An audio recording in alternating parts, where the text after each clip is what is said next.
FM 89.1, Radio Universidad. Hoy Miguel, ¿cómo te va? José y Walter te saludan, buen día. Por suerte se aclaró, porque estaba escuchando dos sonidos a la vez. Sí. Y no sabía de qué era. Ahora está perfecto, los escucho perfecto. Hola, bueno, gracias, sí, tenemos algún inconveniente que ya lo vamos a subsanar, pero ahora nos escuchás ahora bien. Está perfecto. Bueno, perfecto. Bueno, Miguel, decía eso, que hay un punto en común con lo que le pasó a ustedes cuando eran gobierno con Alfonsín, ¿o no? Con esto de las bombas o los globos a punto de explotar. Mirá, yo me calenté mucho cuando salió el documento, ¿no es cierto?, de Juntos por el Cambio, planteando que, hablando de bombas, ¿no es cierto?, porque a mí hizo acordar mucho a cuando yo estaba en el gobierno de Alfonsín y hubo funcionarios del gobierno que iban a asumir de Menem que fueron explícitamente a Washington a decir que no nos refinanciaran más porque ellos iban a desconocer la deuda futura, ya con el gobierno, ¿no es cierto?, electo, por lo tanto los que hablaban eran futuros funcionarios, algunos de ellos, como Cavallo, ¿no es cierto?, directamente hablando de que se venía una suerte de desconocimiento y una gran devaluación. Todo esto me hace pensar de que a 40 años de la vigencia de la democracia todavía, evidentemente, nos quedan cosas para aprender. Y me parece que la gente se está dando cuenta de eso, ¿no es cierto? Porque vos fijate lo ocurrido en el día de ayer, que ha sido ninguneado por la mayoría de los medios que ni siquiera mandaron móviles al festejo de la Unión Cívica Radical en La Pampa cuando se inicia el año electoral. No había ninguna noticia política en el día de ayer que justificara el ninguneo a lo que es el inicio de un año electoral y lo que implicaba, ¿no es cierto?, la derrota del PRO, que pese a haber visitado con Macri, con Patricia Bullrich, con el pelado Rodríguez Larreta, con Vidal, todos apoyando allá, haciendo campaña para el PRO, sin embargo fueron derrotados de manera contundente. Yo recordaba ayer que el mejor homenaje a Raúl Alfonsín era el 52%, que a la media hora ya estaba sacando el candidato intendente, un radical auténtico de Santa Rosa, ¿no es cierto?, que seguramente va a ser el futuro, y nuevamente repitiendo experiencias anteriores, va a volver a ser una buena intendencia de Santa Rosa. Lo de la provincia es más difícil porque el peronismo gobierna La Pampa desde 1983 de manera ininterrumpida. Igual vamos a intentar la patriada, pero nos interesaba mucho aparecer con esto. Hoy sí ya los medios le están dando otra cobertura, ¿no es cierto?, los medios nacionales, pero lo de ayer fue indignante. Yo no puedo creer, no me imagino que si hubiese ganado el PRO ayer, hubiera habido el silencio y la protección mediática que tuvieron estos amigos, ¿no? Claro. Miguel, después seguramente volvamos al tema económico, pero con respecto al tema de ayer, ¿vos creés que lo para distinto al radicalismo en esta coalición como para decir... No vamos nada más de segundos, sino que podemos disputar ser cabeza de lista?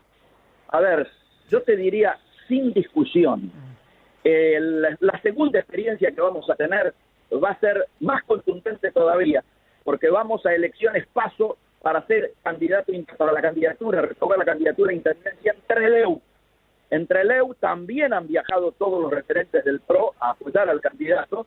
En todos lados, vos fijate, del interior se está dando esta pelea del radicalismo contra el PRO, aparentemente leyendo el nuevo mensaje que viene del interior, porque esto se refleja en Neuquén, se refleja en Río Negro, se refleja en Salta, yo estoy viajando mañana para Salta, se refleja en la mayoría de las provincias del interior, donde hay una suerte ya a esta altura, Mendoza también, de hartazgo, ¿no es cierto?, de un tiempo en el cual el radicalismo, a partir de Corral y luego de la convención de Gualeguaychú, pero también Barletta y hasta te diría Cornejo, subordinaron un partido nacional y popular a un partido vecinal.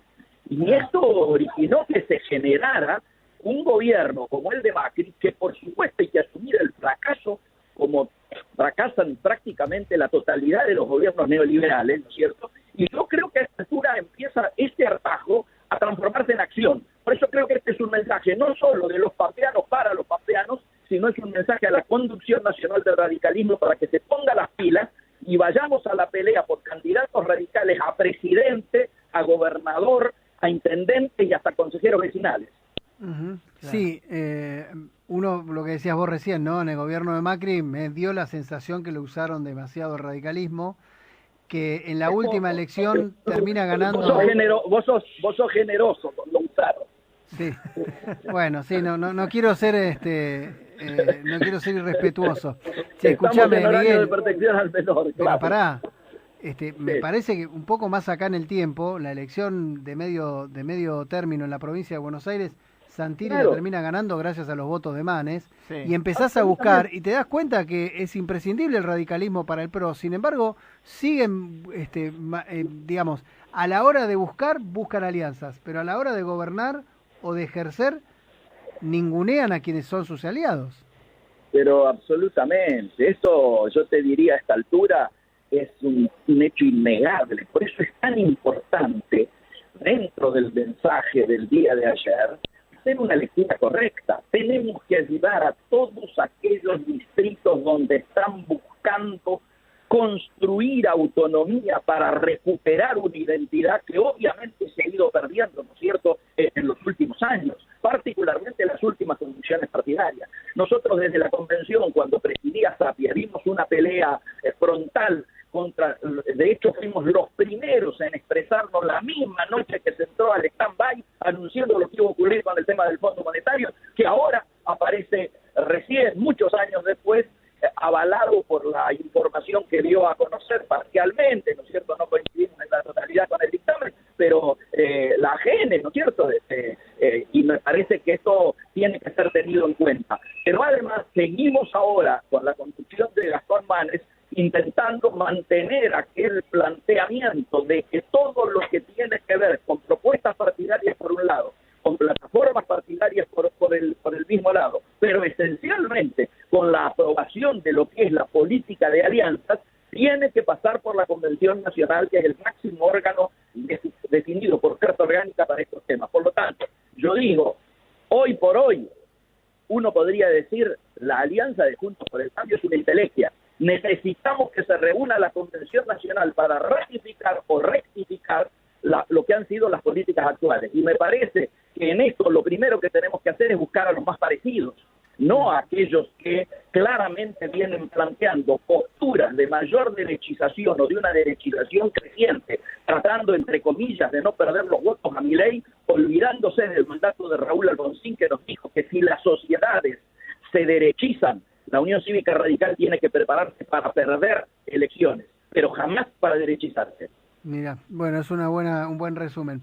Volviendo al tema económico y del principio, ¿crees que hay una bomba a punto de explotar? ¿Fue una exageración? ¿Fue un dilate? ¿Fue hecho adrede? ¿Qué ves? No, yo creo que ya hay muchos amigos que cuando leyeron eso, inclusive referentes económicos, han salido a relativizar y a despegarse de esto.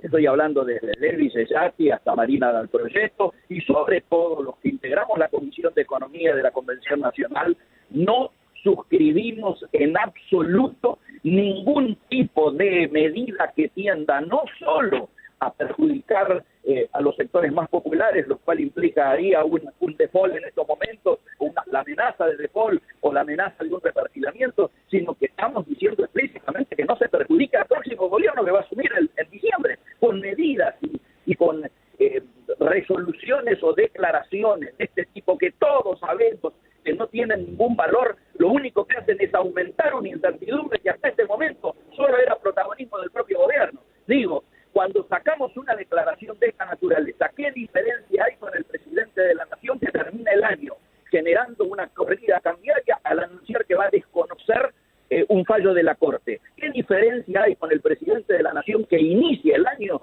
diciendo de que va a mandar a todos los miembros de la Corte a juicio político? ¿Qué diferencia hay en términos de incertidumbre para los inversores y para la propia gente, ¿no es cierto?, que cotidianamente está angustiada por la situación social que se vive, si se dice que por DNU, sabiendo que esto es imposible, se va a aumentar los números de la Corte a 15, a 25 o a lo que carajo sea? Me parece que nosotros, si queremos diferenciarnos, también tenemos que diferenciarnos de este tipo de discursos que generan incertidumbre y volver a mostrar que la agenda de la gente pasa muy lejos de todas estas elucubraciones que solamente tienen origen en mejores posicionamientos o posicionamientos egoístas de cara a las elecciones de este año. ¿Y lo ves posible eso? ¿O todavía hay mucho dirigente radical que prefiere prenderse de la cola del PRO antes de jugar lo que vos decías, ¿no? Antes de arriesgarse a... Como una película y no como una fotografía. Yo puedo coincidir que la dirigencia radical en alguna medida y en algunos distritos no está a la altura de los tiempos que se viven, pero tengamos en claro de que son asimismo emergentes de una sociedad cuya dirigencia en su conjunto, política, económica, gremial empresaria, sindical, hasta te diría social, en muchos aspectos está marcando una mediocridad creciente que es la responsable de que hoy nos encontremos en los niveles casi pornográficos de índices sociales que marcan que aún en Argentina, donde podemos producir alimentos para 10 argentinas, todavía haya hambre. Y en Argentina, reitero más de una vez lo que les dije a ustedes, claramente el hambre es un crimen. Miguel, para ir cerrando, ¿te parece casual que cuando se habló de esto de la bomba económica y todo, volvió a hablar Domingo Felipe Cavallo, igual que en el final del gobierno de Alfonsín?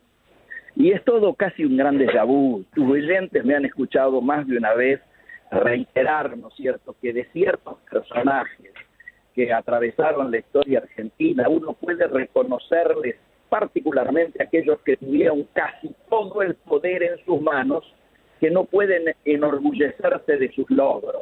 Entonces yo creo que en estos momentos algunos de esos personajes, que por supuesto la memoria popular no va a olvidar jamás, y debieran tratar a esta altura de sus vidas de refugiarse en un piadoso silencio.